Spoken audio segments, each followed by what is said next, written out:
In this video, we are showing you some road tips if you are thinking of driving from the UK to Croatia. It is quite a long drive, however, with plenty of nice places to stop on the way.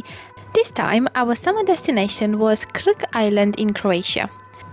For us, the first step in every journey towards Europe is to drive to Folkestone in the UK and board the Le Shuttle train to France. If you travel from the Midlands area in the UK, you will cross the Queen Elizabeth Bridge, which is chargeable, known as Dart Charge or Dartford Crossing, unless you cross it between 10 o'clock in the evening and 6 o'clock in the morning when it's free. Otherwise, one crossing costs £3 and needs to be paid online before, during your crossing, or by midnight the day after you cross. Our preferred means of transport to get to the mainland Europe is the shuttle train, which we'll take in from Folkestone, as I've mentioned before. And we do prefer this one because it is dog friendly and quite easy to get to France. The crossing only takes 35 minutes. Once you are at the train terminal, the check-in system is really easy. You'll have automatic number plate recognition, and then you can head off to the main terminal where you have plenty of facilities available, from shops to restaurants, cafes, food stores, and a really nice thing for dog owners, you have a dedicated pet lounge where you can enjoy a drink or something to eat. Another important point to mention is that before heading to the border controls and towards the boarding lanes, you'll need to visit the pet reception where your pet will be registered and checked for all the travel documents and its microchip. If you have not seen our previous videos with driving tips from the UK to various European destinations, the main things to be considered before any trip are Eurolights. You need headlight deflectors to drive in Europe. You will also need a UK sticker to be put on your car, a European breakdown cover on top of a usual car insurance in case of something happening during your travels, and if you travel with a pet, you will need a European pet passport or an animal health certificate issued by a vet in the UK before each trip, and this one can be quite expensive. As usual, we do recommend splitting this type of long journeys in multiple steps. One, because it will be more manageable for both the driver and the rest of the family, and two, because you get the chance to explore multiple places in one go. If you have just started to follow our videos, we are traveling with our camper van as a family of 3 plus our dog, sharing with you dog and family-friendly places to visit in the UK and around Europe. There are multiple routes that can be followed from the UK to Croatia, and the one we have chosen this time allows a few stops on the way and an opportunity to explore multiple places during one trip, so we hope will help you decide whether a road trip to Croatia is worth or not. Once we arrived in France, Calais, our first stop was about 1 hour and 15 minutes away in Bruges, Belgium. There are no tolls on the way, and it's a great stopover and our preferred spot, especially if we leave with a later train from the UK and want to avoid driving during the night. There are plenty of things to see and do in Bruges, and you can check our previous videos from this charming town in Belgium for some recommended activities in the area. We like to stop at Camping Memling. It is a small campsite but very clean and with very easy access to the old town quarters. For a grass pitch with electricity, we have paid €40 and dogs are also allowed. There are a couple of supermarkets and stores in the area, and they are all within walking distance from the campsite. Also, the public transport is really good and dog friendly.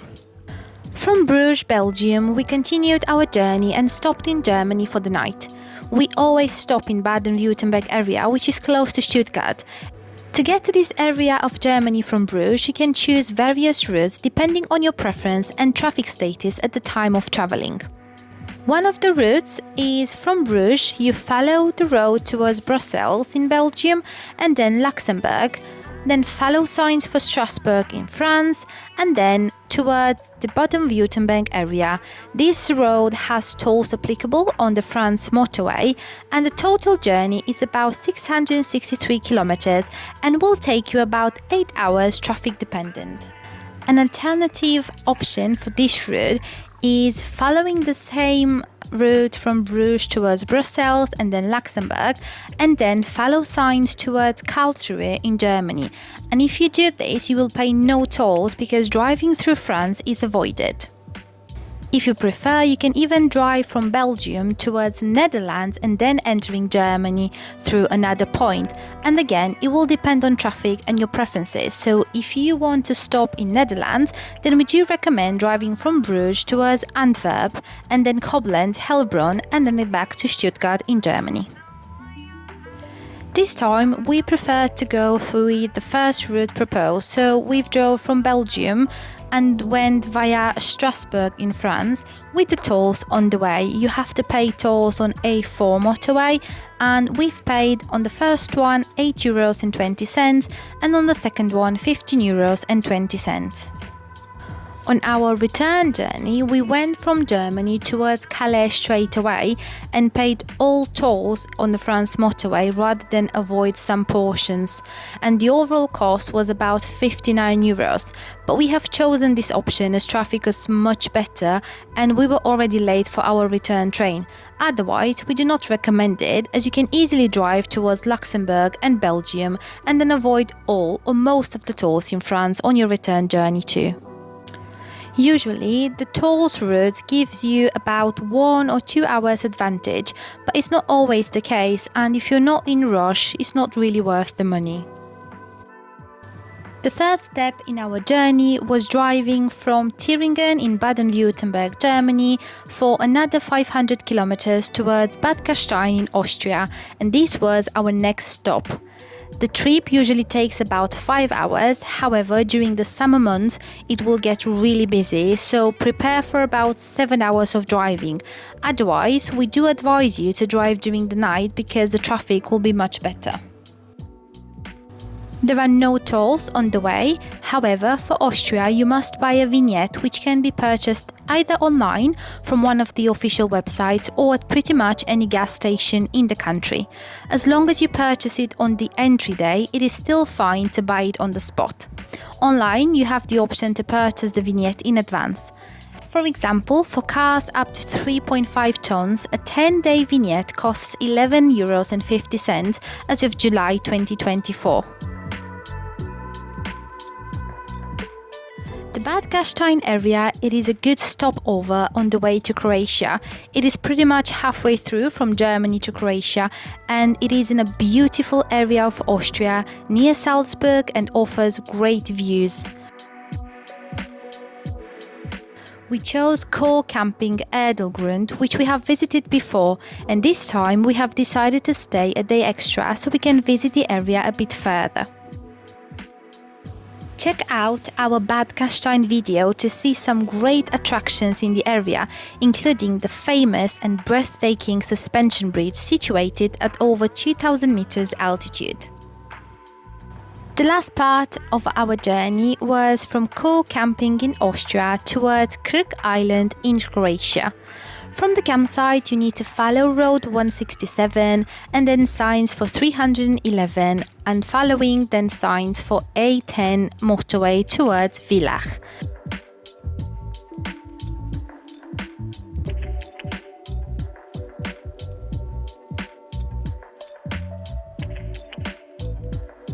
On the way, you will have to pay a separate toll tax on the A10 motorway.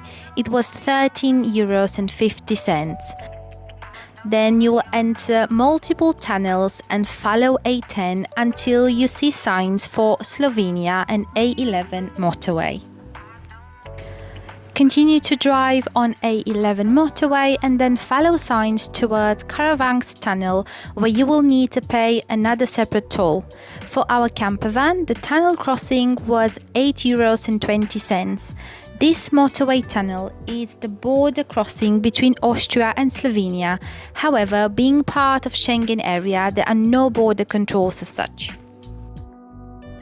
The Caravans tunnel or Caravanken tunnel is 7.9 kilometers long, so approximately 4.9 miles. It is well lit and an easy way to cross the mountain range and reach Slovenia. Its construction began in 1986 and it was first opened in 1991. Driving on Slovenian motorways also requires a vignette, which can either be purchased online or at any petrol station. For a 7-day vignette for Class 2B, which is the one for our camper van, we have paid €32. After exiting the Caravans tunnel, you will continue to follow A2 motorway or E61 signs and follow it for about 120 kilometers until you get signs towards Route 6 exit for Rijeka, Ilirska Bistrica, Pivka, Reka. There are various destinations either in Croatia or Slovenia, so remember to follow signs for the Route 6 exit. Once you are on Route 6, you will continue for about another 30 kilometers until you enter Croatia. Again, there are no border controls and no vignette needed for Croatia. However, some motorways are chargeable via toll stations, such as in France, however a bit more cheaper. Continue to follow E61 A7 motorways for about 50 kilometers and you will only have one toll to pay on this route, which was €2.10 for our camper van.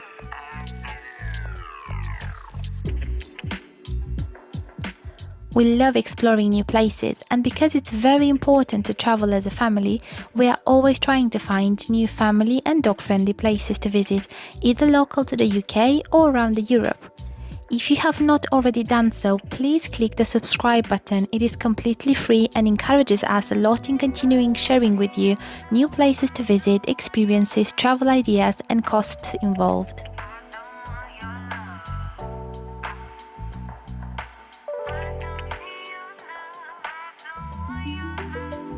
Continue on D102 and follow signs for the island Krk.